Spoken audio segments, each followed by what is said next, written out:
The global financial crisis in 2009 was a huge lesson for me. All of a sudden, I felt like I wasted 4 years of investing. In 2008, I had invested more than 80,000 over the past 4 years. But overnight, when the stock market crashed, my investment dropped by half. My mistake was that I invested only in shares of one company. I learned the hard way that I should have diversified my portfolio. So in 2010, I started investing in unit trusts and shares in other companies across different industries. You must have been very worried and wished that you didn't invest at all. I was. Before the crisis, I invested all my earnings without saving much. I would invest 60 to 70% of my salary in one stock and spend the rest. During the crisis, I realized I didn't have emergency fund and all my monies were stuck in shares. I couldn't sell my shares because I was losing money. I was lucky that I had a job then.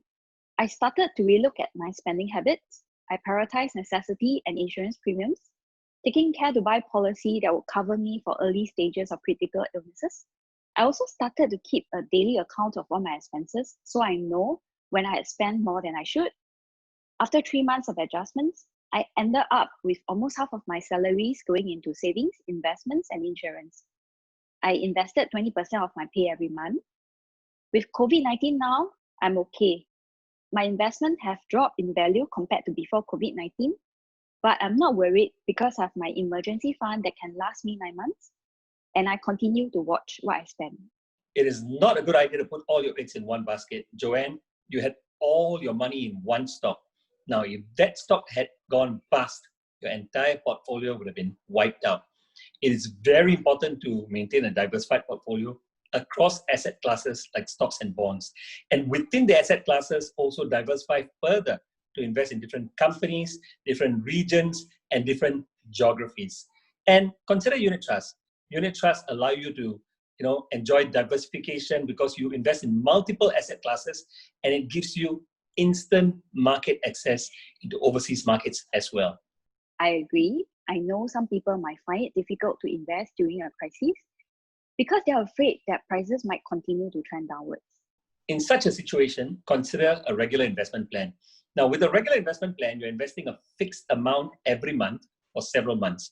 That's opposed to trying to time the markets and investing a lump sum.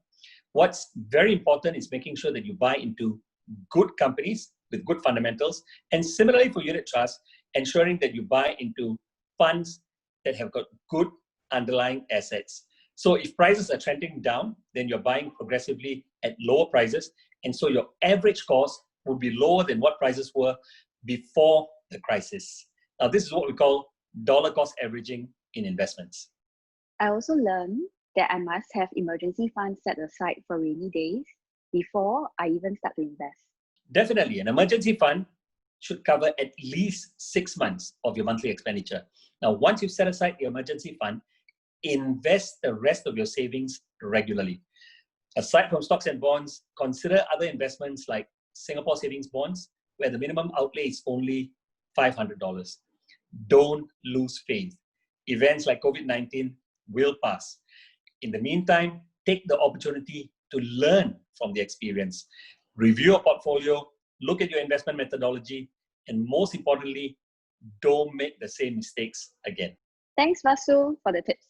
Anytime, Joanne.